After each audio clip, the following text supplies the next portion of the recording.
জাদু এবং জাদুর প্রভাব বাস্তব। জাদুর প্রভাব থেকে মুক্ত হতে তাবিজ দোয়া করা জায়েজ, দোয়াসমূহ পড়া জায়েজ, এটাই শরীয়তের ফয়সালা।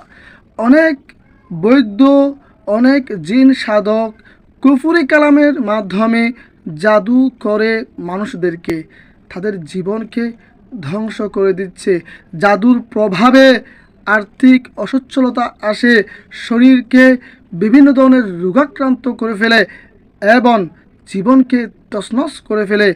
ভাইয়ে ভাইয়ে অশান্তি, সংসারের সুখ নষ্ট করে ফেলে, জীবনের উন্নতি বাধাগ্রস্ত করে ফেলে।